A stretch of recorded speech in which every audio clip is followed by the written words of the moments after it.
Welcome back, friends. Now I am going to talk about preoperative evaluation. Preoperative evaluation is the most important part before giving anesthesia to any patient because the size, shape, race, age, sex of patient, of each and every individual patient is different, and hence the amount of drug to be given to each patient for a particular surgery differs with each and every patient. Hence, to know how much a particular patient requires an anesthetic dose or anesthetic drug, we have to evaluate the patient. And when to evaluate, it is also an important question.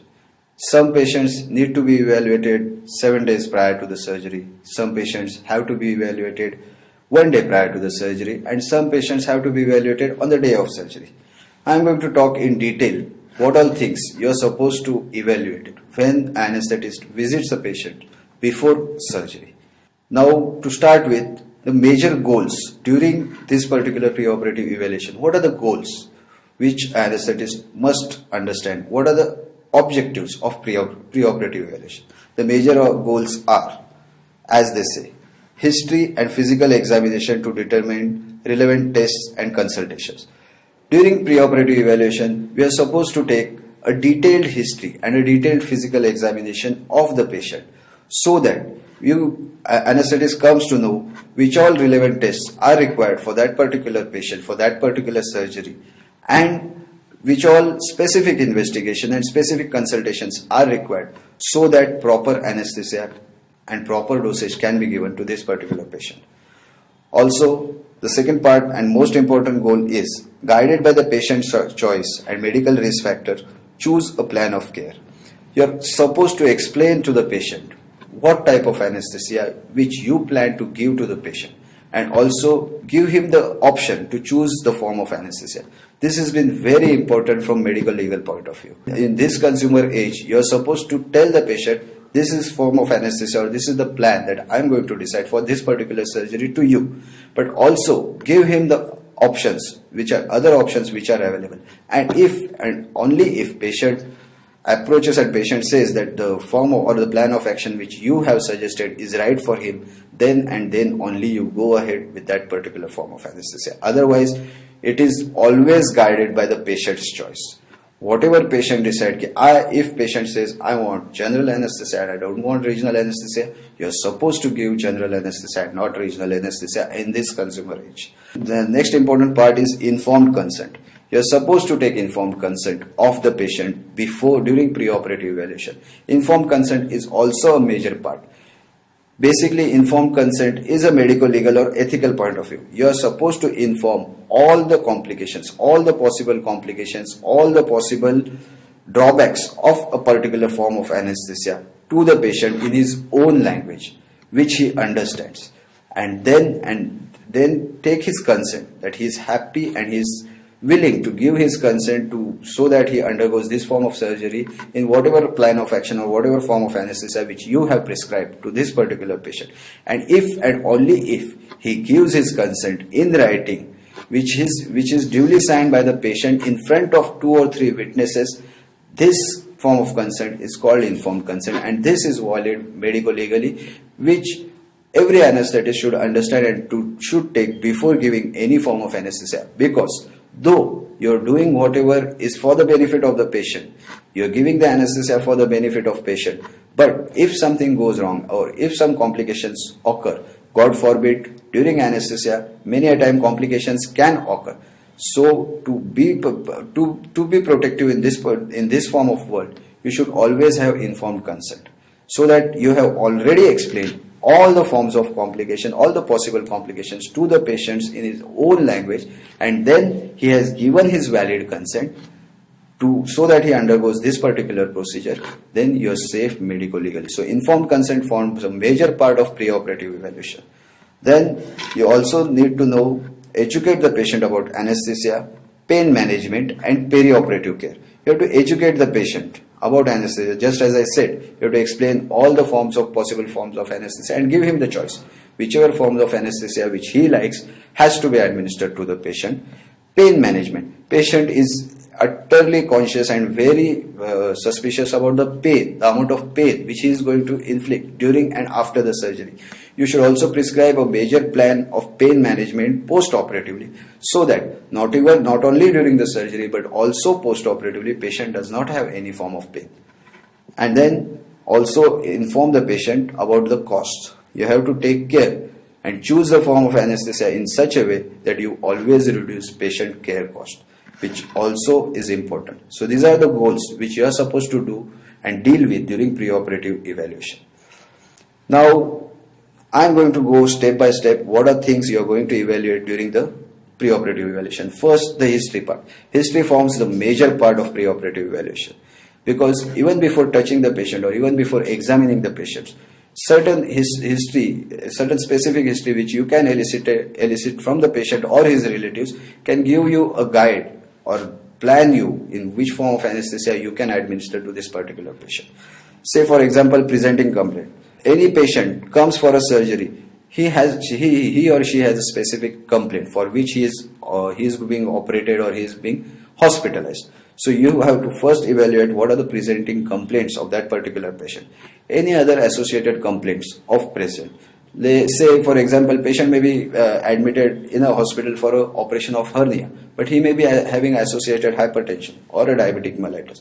So any other associated conditions, you are supposed to elicit the history from the patients or his relatives. Then any previous medical history.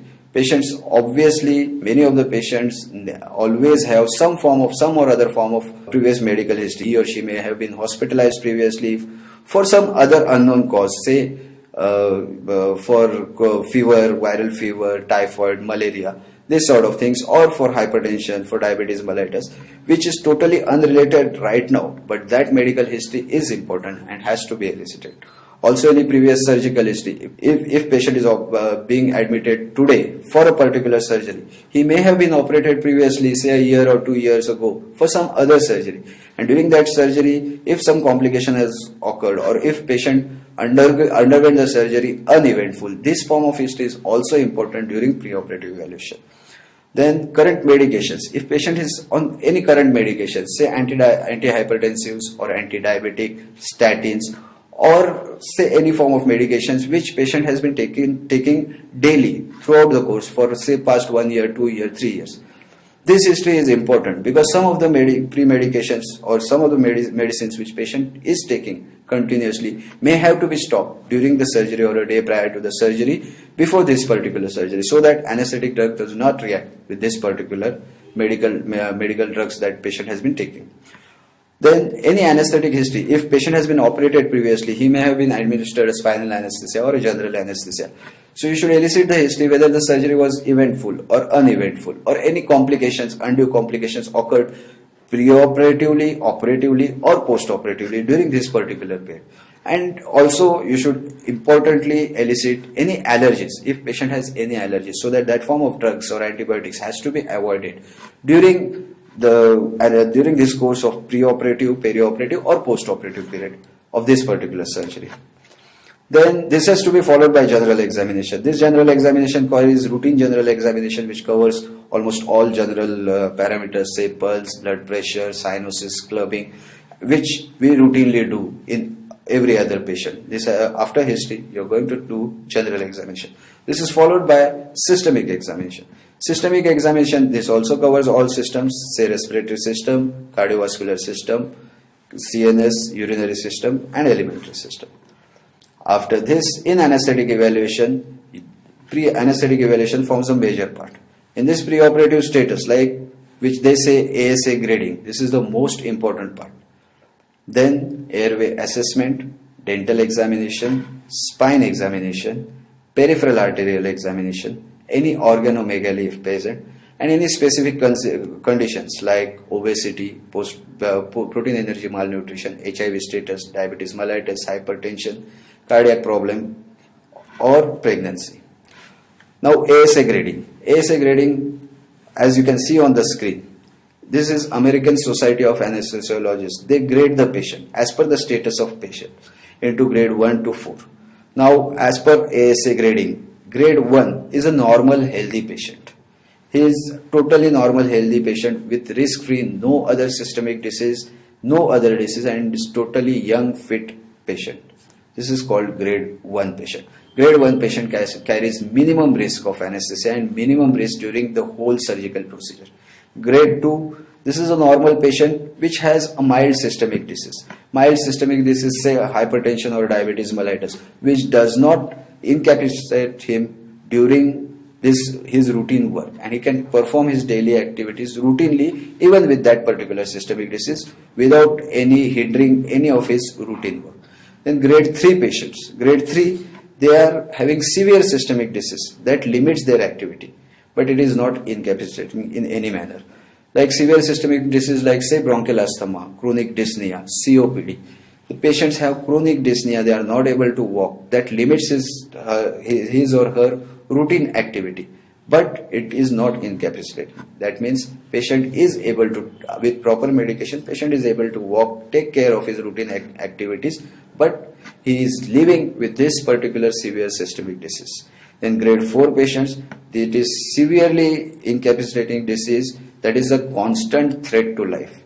That means if patient has been, say had an episode of myocardial infarction previously, or he is having some mitral valvular disease, or he is having some form of arrhythmias and is living with it with symptoms. This form of disease, if such a particular patient has to be operated for some other surgery, then this comes under ASA grade 4 patient, which is very, very risky.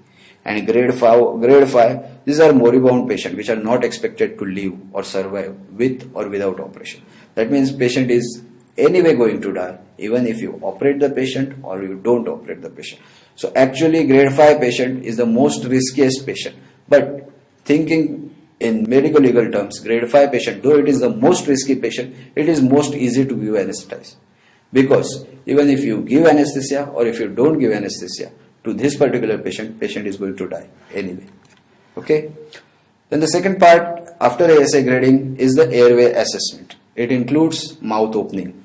Like patients who are chronic tobacco chewers or smokers, their mouth opening is drastically reduced as they go on smoking or go on tobacco chewing for years.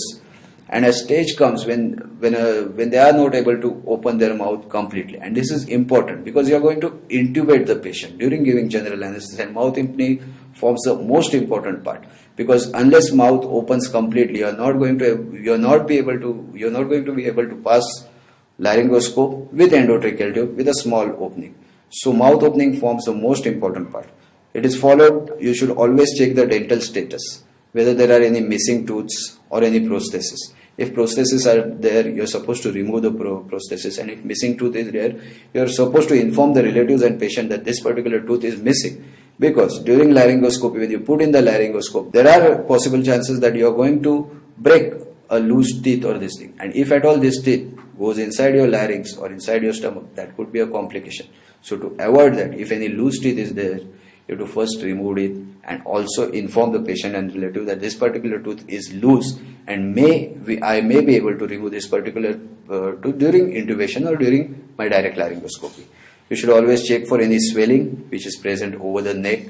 You should palpate the neck for any internal swelling or external swelling. Nasal examination, it also forms important part, because if you decide to go for nasal intubation, you should know which nostril is more patent, so as to pass the nasal tube in from that particular nostril. Now I'll go individually, like what I said, from mouth opening to nasal examination. Mouth opening, as I said, forms the most important part, because if you can't open the mouth properly, you will not be able to intubate the patient. And to grade mouth opening, there are various forms of classification. I'll discuss each and every one of them one by one. The first and most accepted form is Mallampati Classification. As per Mallampati classifications, you grade the patients into 4 classes, class 1 to class 4. In class 1, basically, you ask the patient to open his mouth as widely as possible. When the patient opens the mouth as widely as possible, with the help of torch, you see what are the structures you are able to see with your naked eye. In class 1 patient, you are able to see facial pillars, soft palate and uvula. In class 2 patients, you will be only able to see facial pillars and soft palate, but uvula will not be able to see. In class 3 patient, only soft palate is visualized, and in class 4 patients, even soft palate will not be visible. So as the class grows, difficulty of intubation goes on increasing. When Mallampati class 1 patients are very easy to intubate, and class 2 patients are still very difficult, class 3 are very difficult, and class 4 it is highly impossible to intubate with just laryngoscopy, and you may require some additional instruments like bougies or fiber optic laryngoscopes and other things. So this is how you grade by mouth opening as per Mallampati classification. The second form of classification is thyromental distance. In this, you grade the patient into 3 stages: grade 1, grade 2 and grade 3, according to the distance between thyroid cartilage and temporomandibular joint. If the distance is more than 6 to 6.5 centimeter, then this is grade 1 patients. They are very easy to intubate. If the distance is around 6 to 6.5 centimeter, they are grade 2 patients, which are okay to intubate. You can intubate it with normal cricoid pressure or this. And grade 3 patients, when the distance between thyroid cartilage to the thyroid temporomandibular joint is less than 6 centimeter, it is very difficult to intubate. So this is how you grade the patients into grade 1, 2, 3 as per this rule, that is thyromental distance. Then there is Wilson's rule. It takes into account 5 factors like weight, neck movement, jaw movement, receding mandible and buck teeth, and they grade the patient into 0, 1 and 2 categories as per these 5 conditions like weight, neck movement, jaw movement, receding mandible and buck. As you can see on your screen, grade 0, they grade it into grade 0, grade 1 and grade 2. Grade 0 patients are very easy to intubate. Grade 2 patients are can be intubated averagely, and grade 2 patients are very difficult to intubate. You can see it obviously as it is present on your screen. Weight. When the weight of patient is less than 90 kg, it is very easy for the patient to be intubated. Neck movements, range of neck movements, it should be more than 90 degree, like flexion, extension, abduction and adduction. If it is more than 90 degree, you grade that patient into grade 0. Jaw movement of your jaw. If it is more than 5 centimeter, temporomandibular joint movement, if it is more than 5 centimeter, you grade this patient into grade 0. The receding mandible, this forms an important step during mouth opening or grading the patient as per mouth opening. If your mandible is receding, that is, it is behind your maxilla. I mean, your inferior incisors are behind your upper incisors, then the chances that you will be having difficult intubation grows drastically. So if patient is having receding mandible, if it is normal mandible, the intubation is simple. When as it grows to moderate and severely receding mandible, intubation becomes gradually difficult.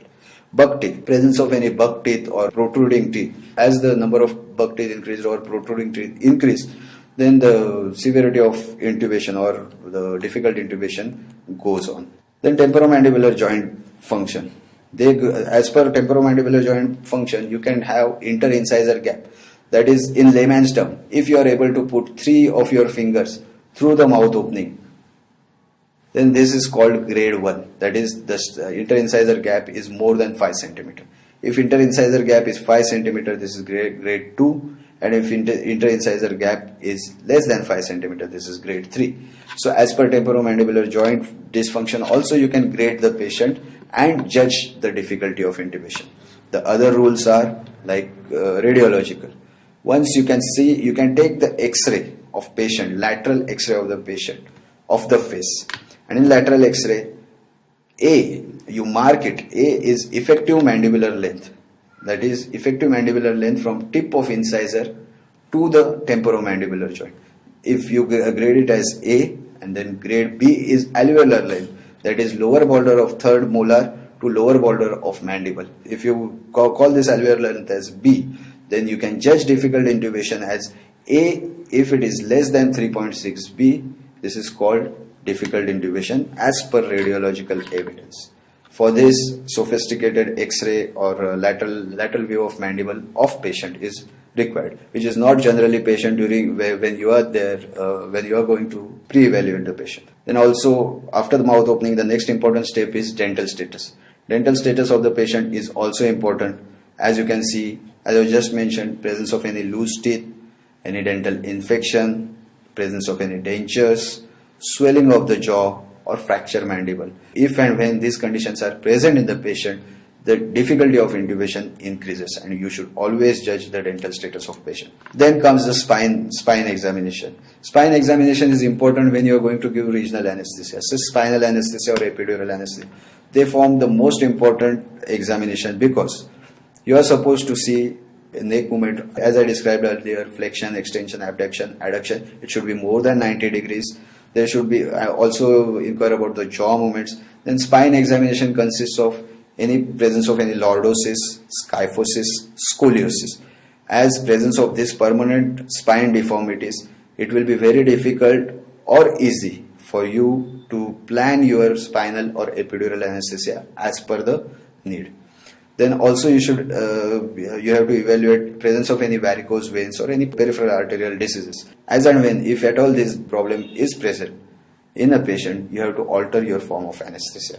Then also inquire about any presence of any hepatomegaly, any organomegaly, say with hepatomegaly, splenomegaly, ascites or abdominal tumor. Because presence of these organomegalies, the intra-abdominal pressure increases, and then amount of drug or the amount of pressure required for controlled ventilation increases as per the need of the patient. Then you should always inquire about any specific considerations like morbid obesity, protein energy malnutrition, diabetes mellitus, hypertension, cardiac status of the patient, pregnancy status of the patients, and any other chronic systemic disease if at all it is present. So after evaluating all the things, following important steps you should always remember. During considering the perioperative medications, take all usual medications, say antihypertensives, anti-beta blockers, statins. They should be continued till the day of surgery in each and every patient as per the dose prescribed by their physicians. Where coming to terms of discontinuing or replacing, you should always consider aspirin or anticoagulants or diabetic medications or MAO inhibitors. These drugs need to be discontinued or replaced before the day of the surgery. So you should always inquire about this particular drug. Then investigations, routine investigations like hemoglobin, complete blood profile, ESR, blood grouping, cross-matching, urine routine microscopy, liver function test, renal function test, X-ray chest and ECG. These are routine investigations which are required for probably each and every surgery in this world. Then specific investigations like fasting blood sugar or postprandial blood sugar, coagulation profile, 2D echo, PT, PTT, allergic tests, antibiotic sensitivity tests and other specific tests may be prescribed or considered by anesthetist as and when the need arises and as and when the patient requires. Now, as I said before, when are you supposed to evaluate? 7 days prior to the surgery, or a day prior to the surgery, or on the day of surgery. So on the day of surgery, after evaluating and doing all the possible things, what you got? A fasting, overnight fasting at least for 4 to 6 hours patient. Continue all overnight medications except for those which I just mentioned. Continue all pre-op medications. Have a good morning shower of the patient, get an informed consent of the patient, and then patient is ready for the surgery so that you will be able to give anesthesia to the patient.